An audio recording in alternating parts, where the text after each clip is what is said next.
Well, buying a home is one of the biggest and most important financial investments and a decision that one has to make in their lives. Joining us now to give us some advice to first-time home buyers, we welcome real estate specialist Zulema Padilla, and she's here with us, and good to have you. Thank you. Thank you for inviting me. Glad to have you. Yes, well, now's the time where a lot of people are thinking about buying a home as the weather's shifting fall, and you have home buyers. But for those people who are first-time home buyers, of course, a lot of butterflies in the stomach. So walk us through a little bit for first-time home buyers, because when you talk about it, it's an important step, but it's a step that you can't just enter into lightly, and you got to have good credit too. And let's talk first about that. Well, credit, I think, is the most important thing. Standard, you can have a credit of 580, just to begin. But obviously, I would never suggest 580. Always try to, have something between 650 and up, just to kind of start. The process is not that hard. I think the first thing that before getting into the programs that, the city offers and everything else, I think the first thing is kind of knowing what you're getting into. Right. Because it's a huge investment. I think that people, it's the American dream. Everyone wants to kind of buy a property and own and pass it on to their kids or whatever the case may be. I think the first thing that most people must consider is what they can afford. A lot of people just kind of go in and skip a lot of steps to kind of determine what they can afford. Number one is kind of going through your finances.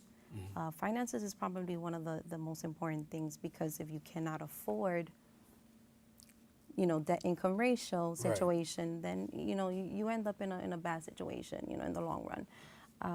I think, secondly, knowing what mortgage you want to, get into, because people get into 15-year mortgages and 30-year mortgages. There's a huge difference between both.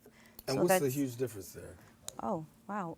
Well, the 15-year, you obviously finish paying the mortgage in a shorter period of time. However, the monthly payments is much, much higher versus the 30-year.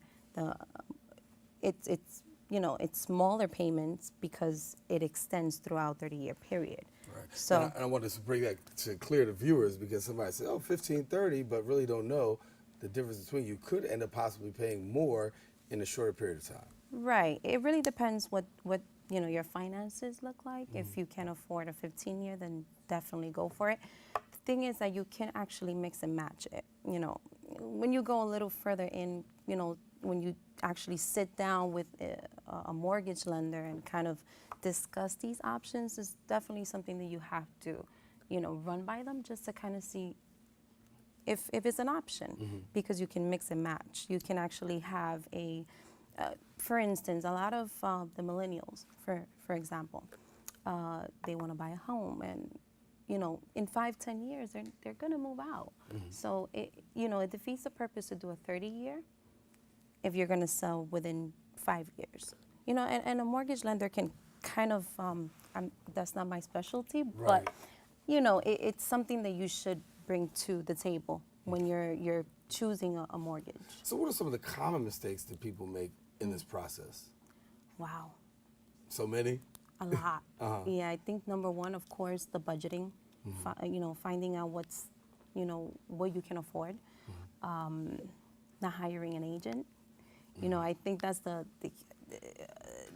I think that's number one, actually, because you go into an open house not knowing really what's going on, how to go about it, and an agent really is going to guide you through the process of the home inspection. You buy a home, you want to know if there's no issues, if the roof is not going to fall down on you, within a year or months just moving in, which I've heard many horror stories. So it does happen. So an agent kind of can guide you to a home inspector that can, do their due diligence in finding out if this home is good for you and your family. Making sure that when you move in, location, right? So a lot of people choose to perhaps go to Westchester or upstate or whatever they choose to go to. I think what most people do is that they don't do their research. You know, what's going on in your neighborhood? You know, what's the home value right now? 3 houses down from the one that you are potentially going to buy. Because if you're buying a home that is 300,000 and there's 3 homes down the block that is worth 150, which obviously these are not Gross, right? Exactly. right. This is just an example. You're gonna run a financial deficit, you know, in the long run, because either you see that there's no appreciation, you know, during the time that, you know, this home has existed in this block, so to speak, or you may hit the jackpot and you may be able to buy something that's going to be valuable in a few years. Valuable information. Before I let you go, I want to ask you one quick question about mortgage approvals. We know about banking and the financial industry. Are things better, things worse? I think it's always a good time to buy. You just really have to make the right decision how you're going to buy. And what mortgages you're going to, you know, you're going to choose. So it's definitely a financial risk, but you got to take risk. Right, Yeah. there you go.